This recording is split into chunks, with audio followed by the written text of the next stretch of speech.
All right, so let's get started here with talking about Josh Rosen for a little bit. For those who don't know, Josh Rosen was highly touted coming out of UCLA of his 2018 draft class. And if we fast forward on his career, after only 2 years in the NFL, heading into his third, he is already in trade rumors to be on his third team. Now, is any of this his fault, per se? Little yes, but for the most part, I would have to say no. Josh Rosen, in college was a superstar. He spent 3 years after taking over when Brett Hundley left UCLA by having over 712 completions for 9,341 yards with 59 touchdowns in 30 games.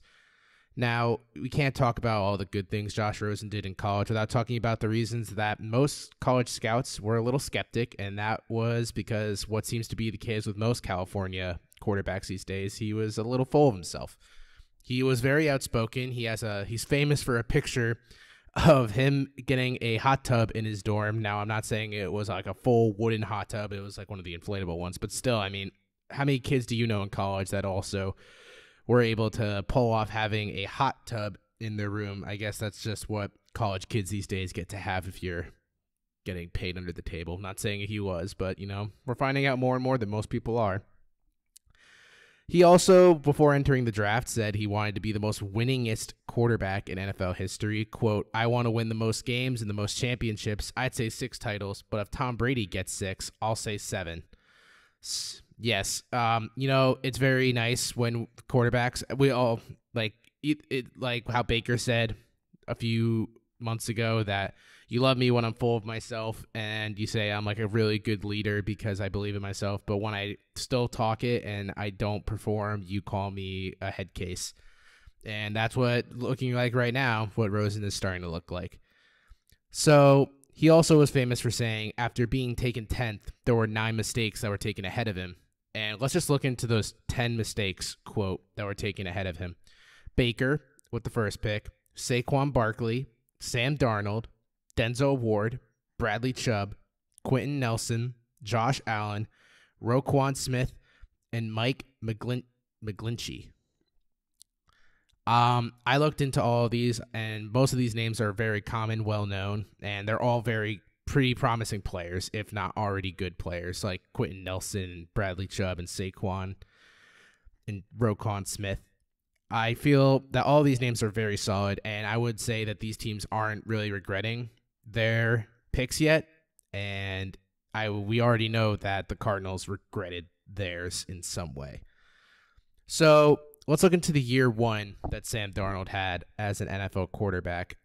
He replaced Sam Bradford in week 3, which is very common, it seems, for rookie quarterbacks these days to sit on the bench, which must be so hard for 3 weeks until the team realizes, yeah, you know what, the starter that we have just might not be as promising, but, we could risk having our young quarterback get thrown into a terrible situation and maybe forever change their perception of the league and their self-confidence. So let's just throw Chosen Rosen in there, and we'll see what happens. Yeah, okay. So his season wrapped up really smoothly. He ranked 5th in the NFL in interceptions, despite only playing in 13 games with 14 interceptions. He was 7th in sacks in the league, which says more about the O-line than him, but still, you could throw that ball away. He had 45 sacks on him. He led the league in pick sixes with 4, despite, as I said, only playing in 13 games. He ranked 6th in fumbles with 10, but great news, he recovered first. He recovered the most NFLs in the league. He was first in that category with 7. He was 3-10 as a starter. He gave the Cardinals their only 3 wins of the year at that point, and he earned the Cardinals the perfect opportunity to have the number 1 pick in the NFL draft, which we can all thank him, I guess, including the Cardinals, as they took his eventual successor with the first pick, Kyler Murray. Now, let's face it, that was a terrible situation that any of those rookie quarterbacks would have been put in. Baker or Darnold or Josh Allen would have all heavily struggled in that offense. David Johnson has basically been a no-show ever since his first year in the league, and it looked like he was just going to take over. And we're not going to sit here and say Larry Fitzgerald was the wide receiver he usually is. He's just a great guy and a great, solid wide receiver. He's not going to make Josh Rosen look any better than he originally was. So I think it was very unfair of the expectations to be so high, and it only made things worse when Cliff Kingsbury became hired as the new coach of the Cardinals, and he was public in his time in college saying how much he loved Kyler Murray, and that only started the rumors that Josh Rosen had played himself into the team getting his successor only a year after they spent their pick on him.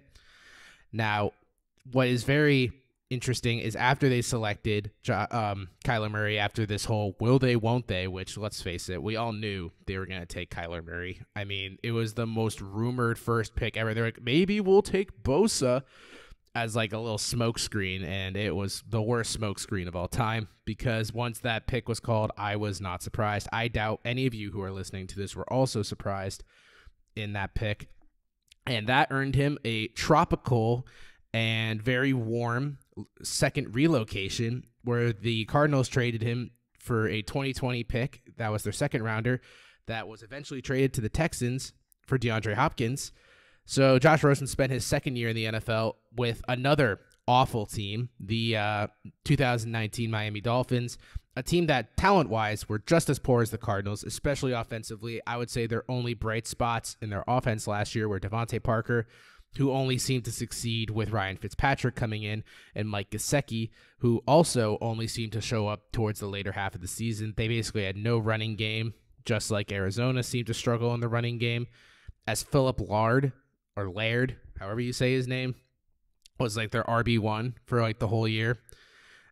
And what was so fascinating is that, believe it or not, being on a terrible team is a terrible environment for a young quarterback, especially one that just had the confidence shaken of being a franchise quarterback for a total of 13 games and then getting shipped to another team who was thinking that they would make him the franchise quarterback. And eventually Fitzmagic became the leader, where they rattled out 5 wins, and Rosen started 3 games, went 0 for 3. And now the Dolphins were in the position where they had the 5th pick in the draft, and they decided to take Tua Tagovailoa over looking at Josh Rosen's potential, which, let's face it, no one was not going to take Tua, or a quarterback for that matter. If you're Miami, I would rather take as many shots on trying to find a franchise quarterback if I was the Dolphins, because the Dolphins haven't had a good franchise quarterback since Dan Marino, and the best good quarterback they've had is a competition between Chad Pennington and Ryan Tannehill for one season. So this leaves Rosen in another spot where he seems like he'll be on the move here once again. And you might be thinking to yourself, why should a team take a shot on Josh Rosen? Well, I would assume that it would take less than what Miami paid for him, which I think would probably be somewhere around a 3rd or 4th round, or a 4th and 6th round draft pick pairing. He is very young. He's actually younger than Joe Burrow, the first overall pick in this year's draft class. And I think it's really hard to gauge how good or bad Josh Rosen is, considering he has been on awful teams in the past 2 years that haven't really given him any chance to set up for success. I think that there are a lot of teams in the league that would not hurt to either try to find a franchise quarterback, or just maybe have him learn under a few years under a good veteran, then throw him out there.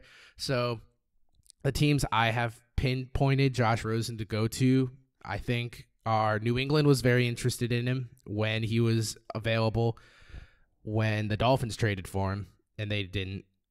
Pittsburgh is another great team, seeing as they have Big Ben, and it's the supposed comeback of Big Ben's coming up. But let's say that doesn't pan out. Which direction are they going to turn?